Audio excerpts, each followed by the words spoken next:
అందరికీ నమస్కారం. Welcome to our channel. గతంలో మా టీవీ అని ఒక ఛానల్ ఉండేదండి. ఆ ఛానల్‌లో ఇంటర్వ్యూ ఇస్తూ పవన్ కళ్యాణ్ గారు ఇంకా అప్పటికి రాజకీయాల్లోకి ఫుల్ ఫ్లెడ్జ్డ్‌గా రాలేదు. వారు ఒక మాట అన్నారు. కూతుర్లకు ఏదైనా జరిగితే నేను తట్టుకోలేను. నేను తల్లడిల్లుతాను. నా గుండె బరువెక్కుతుంది. ఆడపిల్లల ప్రాణాల రక్షణే నా బాధ్యత అన్నారు. సంతోషం. ఎందుకంటే ప్రతి ఒక్కరూ సొసైటీలో మనం ఆడవాళ్ళకి గౌరవం ఇయ్యాలి. ఆడవాళ్ళు సంతోషంగా వాళ్ళు ఉండేలాగా చూసుకోవాల్సిన బాధ్యత మనందరిపైన ఉంది. వాళ్లకు అంటే పూర్తి స్వేచ్ఛ, స్వతంత్రాల్ని మనం ఇవ్వాలి. కానీ రియాలిటీలో ఆ మాటల్ని పవన్ కళ్యాణ్ అమలు చేస్తున్నాడా అంటే గత 2.5 సంవత్సరాలుగా చూస్తున్నాం. రాష్ట్రంలో ఆడపిల్లలు పిట్టల్లా రాలిపోతున్నారు. మానభంగాలకు గురవుతున్నారు. యాసిడ్ దాడులకు గురవుతున్నారు. రేపులకు గురవుతున్నారు. 14, 15 మంది రేప్ చేస్తే అనంతపురం జిల్లాలో ఒక మైనర్ బాలిక గర్భం దాల్చింది. వాళ్ళు సంవత్సరం పాటు ఆ పిల్లని రేప్ చేశారు. ఒక అమ్మాయిని అనంతపురం జిల్లాలో గొంతు కోసి కంప చెట్లలో వేస్తే వారం తర్వాత శవం దొరికింది. బద్వేల్లో, మదనపల్లిలో, నంద్యాలలో 8 ఏళ్ల చిన్నారి మిస్ అయింది. మా జమ్మలమడుగులో 3 ఏళ్ల పాపను ఒకడు బెల్ట్ షాపులకెళ్ళి పట్టపగలు తప్ప తాగి మానభంగం చేసి చంపాడు ఆ పాపని. ఇవన్నీ రాష్ట్రంలో జరుగుతున్నవి. నేను సొంతంగా క్రియేట్ చేసినట్టు పచ్చ మీడియా వాళ్ళగా అబద్ధాలు చెప్పేటివి కాదండి. ఇవన్నీ జరిగినట్టు మచ్చుకు కొన్ని ఇటువంటివి ఎన్నో జరుగుతున్నాయి. వారానికి 1, 2 జరుగుతున్నాయి రాష్ట్రంలో. అయినా కానీ పవన్ కళ్యాణ్ నిమ్మకు నీరెత్తినట్టున్నాడే కానీ ఒక్కరోజు మాట్లాడింది లేదు. ఇప్పుడు సంచలనంగా మారింది జనసేన ఎంపీ లింగమనేని రమేష్ కుమారుడి ఉదంతం. హైదరాబాద్లో ఒక posh car, Aston Martin car drive చేసుకుంటూ బిజీగా ఉన్న రోడ్లపై అతి వేగంగా ప్రయాణిస్తూ, అంటే డ్రింక్ అండ్ డ్రైవ్ చేయలేదని ఆ పరీక్షలో తేలిందంట. మనం ఎక్కడ కూడా డ్రింక్ అండ్ డ్రైవ్ చేశాడు, గంజాయి మొత్తాన్ని మనం చెప్పాల్సిన అవసరం లేదు. కానీ స్థానికులు చూసిన దాని ప్రకారం 70 కిలోమీటర్ల వేగంతో ఒక పాష్ కార్ని డ్రైవ్ చేసుకుంటూ దారి పక్కన వెళ్తున్న ఒక మహిళను ఢీకొడితే ఆ మహిళ అక్కడికక్కడే ప్రాణాలు వదిలింది. దీనిపైన నేషనల్ మీడియా కోడై కూస్తున్న జాతి మీడియా, మన పచ్చ మీడియా, జన సైనికులకు సంబంధించిన మీడియా నోరు తెరిస్తే ఒట్టు.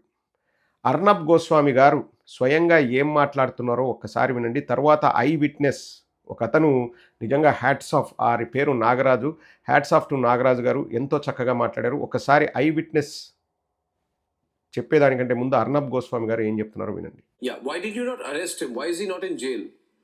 The MP's son. Okay, let me talk about the procedural part. I know the procedural part. Procedurally, he should have been in jail.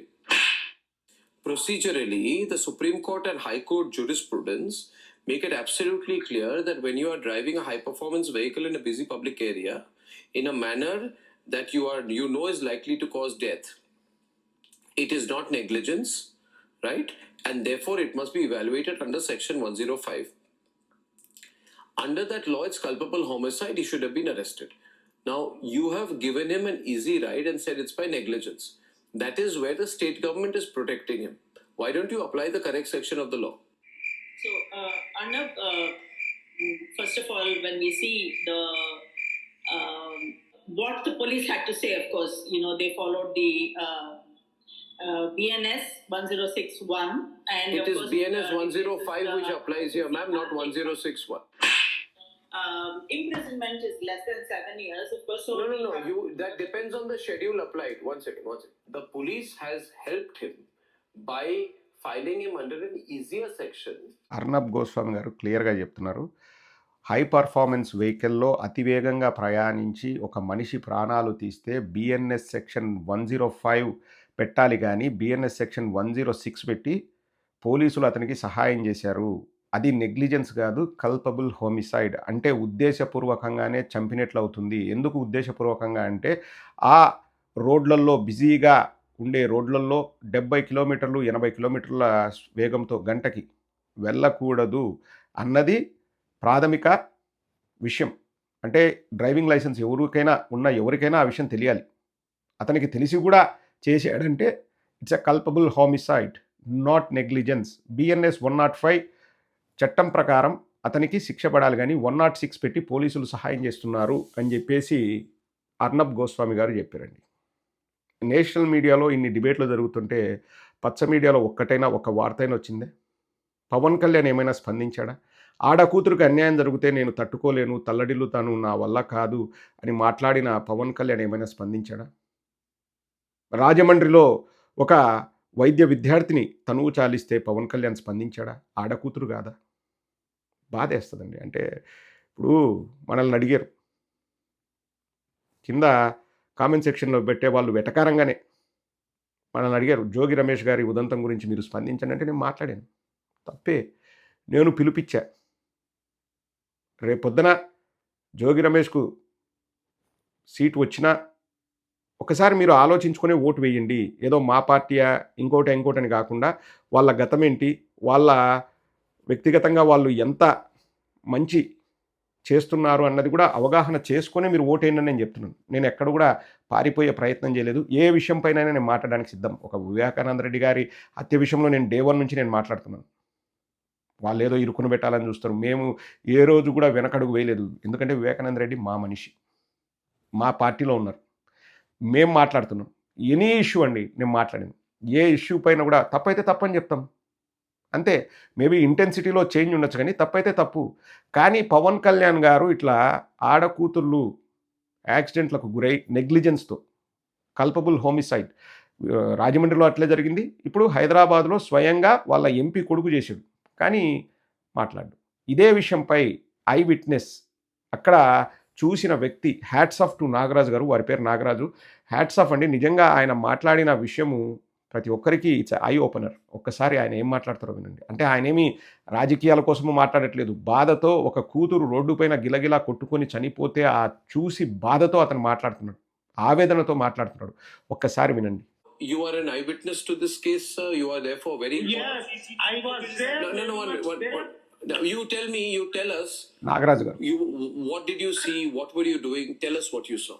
He drove very rashly and hit the girl.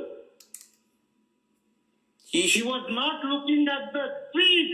He was looking at something else on the street when he was driving above 70. Above 70. And the second thing, Arnabji, Yes. Yes. I watch your program every day. Yeah. But today, why there is no Joshna ji or Komat Reddy on your program from TDP? I'll tell you because TDP has refused to send representatives on this subject. You want me to tell you honestly?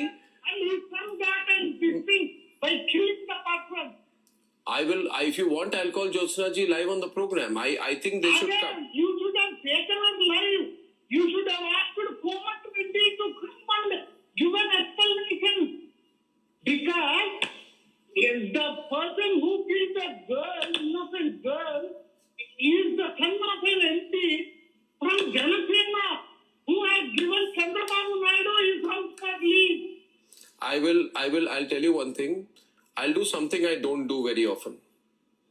I spoke to Mr. Nagarajan. I'll tell you one thing. I don't care. I don't want to be popular among politicians. I have the number of Pawan Kalyan and I am messaging him right now. And I'm saying that this is Arnab Goswami here. My viewers want a comment from you. I have sent a WhatsApp. Let me see if he replies. Because this is very bad. And Jyotsna Tirunagiri should come. Chandrababu Naidu should send a representative. I don't know who is decided in TDP. We are not going to talk about. విన్నారు కదా, అద్భుతంగా ప్రశ్న అడిగారు నాగరాజు గారు. I witness. వారు ఏ పార్టీకి సంబంధించిన వాళ్ళు కాదు. ర్యాష్గా డ్రైవింగ్ చేసుకుంటూ వెళ్ళాడు. వీధి సైడ్ చూడలేదు, ఎక్కడో చూసుకుంటూ తోలాడు. 70 కిలోమీటర్ల స్పీడ్ కంటే కూడా ఎక్కువగా వెళ్ళాడు. కానీ మీరు రోజు నేను చూస్తున్నాను మీ డిబేట్లో జ్యోత్స్న అనే ఆమె టీడీపీ అధికార ప్రతినిధి, అలాగే కోమటిరెడ్డి అన్నాడు. నాకు తెలిసి కొమ్మారెడ్డి పట్టాభి అనుకుంటా, కోమటిరెడ్డి కాదు. కాలరు అంటే నాగరాజు గారు కన్ఫ్యూజ్ అయినట్టున్నారు. కొమ్మారెడ్డి పట్టాభి ఏదో ఉంటుంది కదా పట్టాభి పేరు. నాకు తెలిసి జ్యోత్స్న గారిని పట్టాభి గారిని పిలుచుకొని రండి. ఎందుకంటే ఆ కారు డ్రైవ్ చేసింది ఒక ఎంపీ, జనసేన ఎంపీ. వాళ్ళ నాయన అంటే లింగమనేని ఏం చేశాడు అంటే చంద్రబాబు నాయుడుకు ఇల్లు ఇచ్చాడు. లింగమనేని ఇంట్లోనే చంద్రబాబు నాయుడు ఉంటున్నాడు కాబట్టి తెలుగుదేశం వాళ్ళు వచ్చి మాట్లాడాలి అన్నారు. చాలా చక్కటి ప్రశ్న అండి. Hats off to that caller. Hats off. ఇక్కడ నేను రాజకీయాలు మాట్లాడట్లేదు. ఎవరు తప్పు చేసినా తప్పే. సీదిరి అప్పలరాజు గారి కుమారుడు విషయంలో నానాయాగి చేసి ఇంతగా బట్టలు దించుకున్న పచ్చ మీడియా ఇప్పుడు ఎందుకు లింగమనేని గారి కొడుకు విషయంలో కామ్గా ఉన్నారు? ఎందుకు? ఎందుకు? తప్పు తప్పని మాట్లాడాలి కదా. ఆహా, సీదిరి అప్పలరాజు గారిని 23 రోజులు 24 రోజులు జైల్లో పెట్టారే. లింగమనేని కొడుక్కి స్టేషన్ బెయిల్ ఇచ్చి పంపించేశారంట. 105 బిఎన్ఎస్ 105 సెక్షన్ పెట్టకుండా బిఎన్ఎస్ 106 పెట్టారంట. అర్నబ్ గోస్వామి గారు చెప్తున్నారు, నేను చెప్పడం కాదు. వాళ్ళు రాలేదు, నేను పిలిచాను డిబేట్కు, పిలిస్తే తెలుగుదేశం వాళ్ళు మేము ఈ విషయంలో డిబేట్కు పంపించమని చెప్పారు. అంటే పారిపోయే ప్రయత్నం అవునా కాదా? ప్రయత్నం కాదు, పారిపోయారు. జనసేన వాళ్ళు ఎక్కడ? జనసేన వాళ్ళు ఎక్కడ? అంటే ఇప్పుడు చూడండి ఒకసారి, మీరు సమాజాన్ని నేను గమనించమని అడుగుతున్నా. వాళ్ళు చేస్తే తప్పు చేసినా అది ఒప్పు అని సమర్థించుకుండే దౌర్భాగ్య పరిస్థితిలో ఈ కూటమి ప్రభుత్వం ఉంది. ఆడకూతురు చనిపోయింది, రాజమండ్రిలో చనిపోయారు. సీదిరి అప్పలరాజుని వాళ్ళ కొడుకు యాక్సిడెంట్ చేస్తే సీదిరి అప్పలరాజుని 23 రోజులు జైల్లో పెడతారు. గమనించండి. మళ్ళా దానికి కాకమ్మ కథలు చెప్తారు. ఏదో మార్పు చేయాలని చూశాడు, ఏదో మ్యానిపులేట్ చేయాలని చూశాడు, ఆడ ప్రాణం పోతున్న ఆ వ్యక్తి గిలగిలా కొట్టుకుంటున్నా చూడకుండా వెళ్ళిపోయాడు. ఇన్ని అబద్ధాలు చెప్పి వ్యక్తిత్వ హననం చేసి సీదిరి అప్పలరాజుని జైల్లో పెడతారు 26 రోజులు. రాజమండ్రి వాళ్ళకి ఏం చేశారు? అరెస్ట్ చేసిరా? 3 రోజులు ఆ వార్త బయటికి రాకోకుండా తొక్కిపెట్టారు. ఈరోజు ఇది కూడా హైదరాబాద్లో ఆదివారం జరిగితే గురువారం వరకు వార్త రాలే. నేషనల్ మీడియా కోడే కూస్తుంటే లోకల్ మీడియాలో వార్త లేదు దాని గురించి. ఇంకా దీన్ని ఏ విధంగా చూడాలి? రాష్ట్ర ప్రజల్ని అడగమని చెప్తున్నారు. రేపొద్దున ఎవరైనా రోడ్డు పైన ప్రశాంతంగా తిరగగలిగే అవకాశం ఉంటుందా? ఇటువంటివి జరిగితే తప్పు చేసిన వాడికి శిక్ష పడితే రేపొద్దున ఇంకొకటి కూడా 70 కిలోమీటర్ల స్పీడ్లో వెళ్ళకూడదు అనేది వాడు జాగ్రత్త. కానీ నా దగ్గర డబ్బు ఉంది, మా నాయనకు పదవి ఉంది, మాకు పెద్ద వాళ్ళతో లింకులు ఉన్నాయి కాబట్టి నేను ఎంత వేగంగా గుద్దినా, 5 కోట్ల కారుతో గుద్దినా, నేను కళ్ళు మూసుకొని డ్రైవింగ్ చేస్తూ గుద్దినా నేను బయటికి అట్లా వెళ్ళిపోగలను అనే భరోసా ఇస్తే రేపటి నుంచి రోడ్డు మీద మనుషులు పిట్టలా రాలిపోతారు. ఇంకా ఎందుకు చట్టాలు, ఎందుకు మనకు ఇంకా పోలీస్ స్టేషన్లు ఎందుకు, ఇవన్నీ ఎందుకు?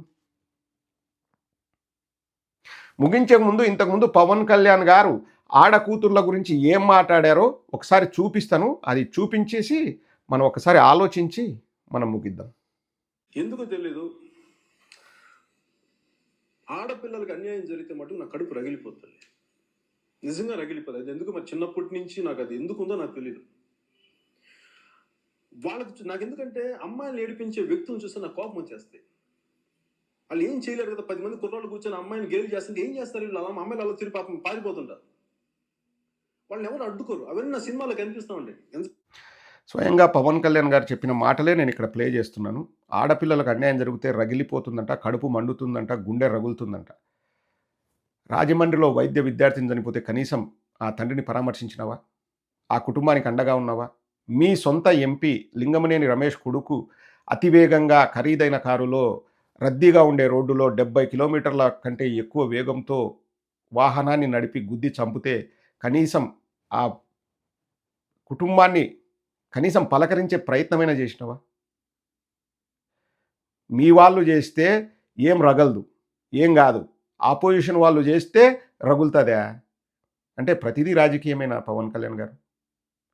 మానవత్వం ఉంటే, మానవత్వం కంటే కూడా అండి బాధ్యత ఉంది. ఎందుకంటే ప్రభుత్వాన్ని నడుపుతున్నారు. ఇక్కడ వాళ్ళ పార్టీని నడుపుకోవడం లే వాళ్ళు. ఇప్పుడు ప్రభుత్వంలో ఉన్నాడు పవన్ కళ్యాణ్, ఉప ముఖ్యమంత్రి. బాధ్యత ఉంది కదా. ఏ పార్టీ చేసింది, ఎవరు చేశారని కాదు, బాధ్యత ఉంది కదా. రెస్పాండ్ అవ్వాల్సిన అవసరం ఉంది. పైగా గుండె నిండా నీకు ఆడవాళ్ళపైన గౌరవం ఉంది, కడుపు రగులుతుంది వాళ్ళకి ఏదైనా జరిగితే. ఎందుకు రాజమండ్రిలో జరిగిన విషయంలో నువ్వు స్పందించలేదు? ఎందుకు లింగమనేని కొడుకు యాక్సిడెంట్ చేస్తే నువ్వు స్పందించలేదు? రాష్ట్రం అడుగుతోంది పవన్ కళ్యాణ్, నోరు తెరిచి సమాధానం చెప్పరండి, మాట్లాడు. ఆ ఆవేశము, రుద్దడము, వంగడము, లేవడము, పడుకోవడము, పొలుదండాలు పెట్టడము, చెప్పు తీసుకొని కొడతా, గొంతు విసుకుతా, తొక్కినార్దిసా, ఇవన్నీ సినిమా డైలాగులనే అపోజిషన్ కోసం. దానికి వీళ్ళు ఎలివేషన్లు వేసుకుంటుంటారు జనసేన వాళ్ళు. ఇదే పవన్ కళ్యాణ్ పరిపాలన? అసహ్యం వేస్తుంది పవన్ కళ్యాణ్. మీ డబుల్ స్టాండర్డ్ చూసి అసహ్యం వేస్తుంది.